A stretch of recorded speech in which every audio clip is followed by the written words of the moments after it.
Hello guys, this is Glenn from Sydney CBD Repair Centre, and today we have a mid-range smartphone from Redmi. This is the Redmi Note 11 Pro. It's got a bad display and we'll have to replace it right now.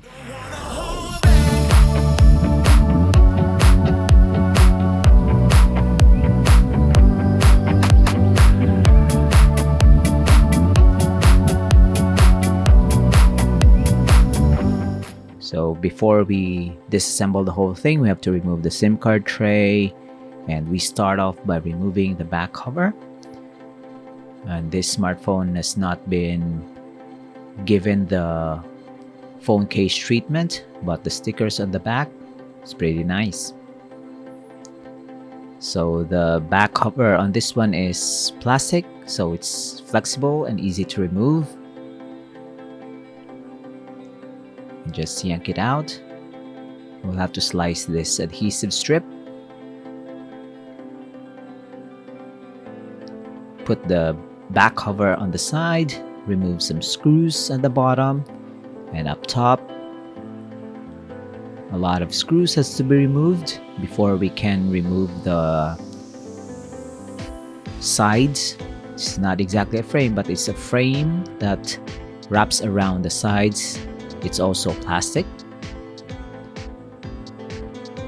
From afar, it looks like metal, but this is how mid-range smartphones are constructed. Mostly plastic on the back and on the sides. So you have to remove it because it's installed by clips on all sides.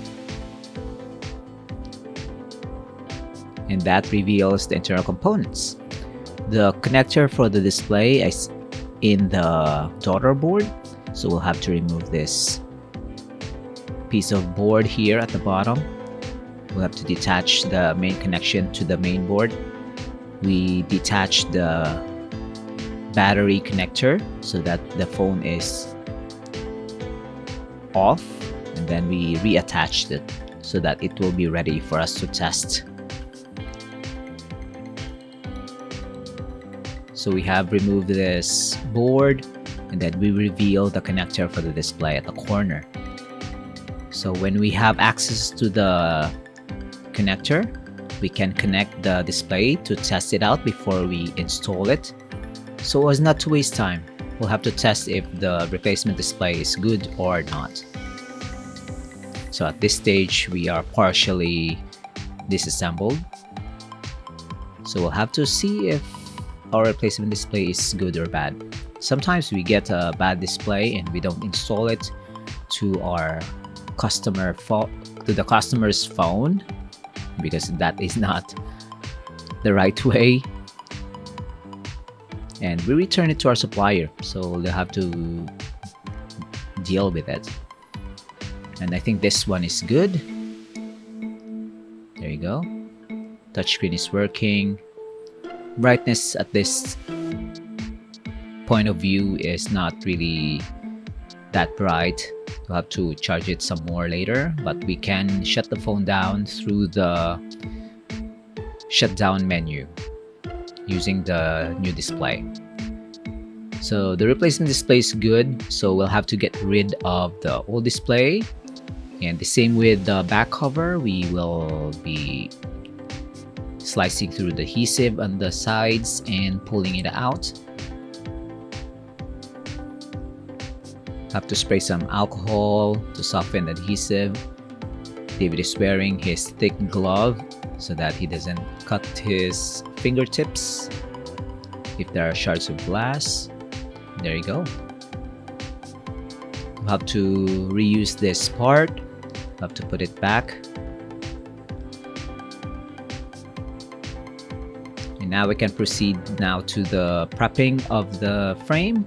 We'll have to remove the old adhesive and all the gunk and some shards of glass if there are any, so that when we put our liquid adhesive, it's gonna sit flush.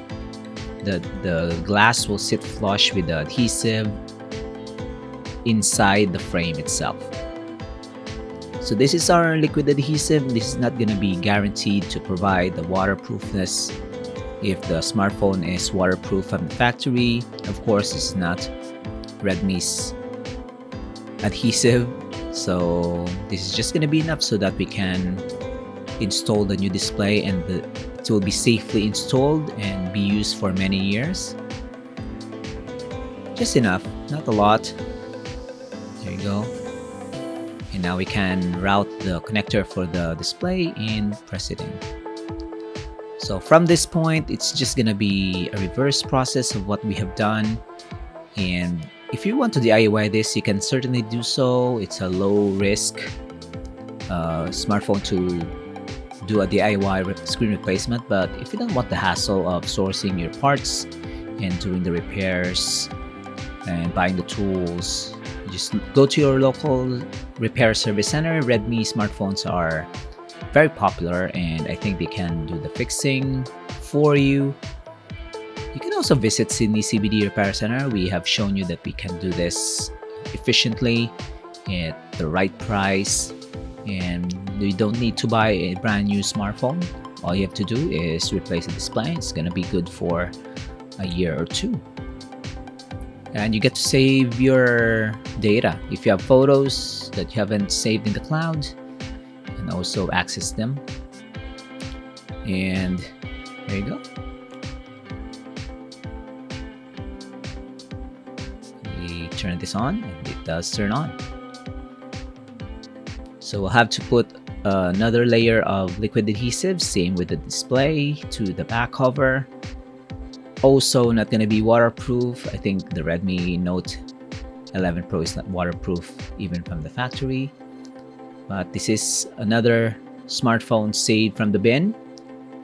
Like and subscribe to our channel, guys. We have new videos coming, and this is going to be the before and after.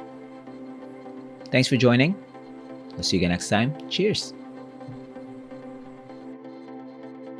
If you want your smartphone fixed for a very reasonable price, you may contact Sydney CBD Repair Centre. We also provide mail-in repair services for customers outside of Australia or Sydney. Just message us so we can arrange the shipping of your device.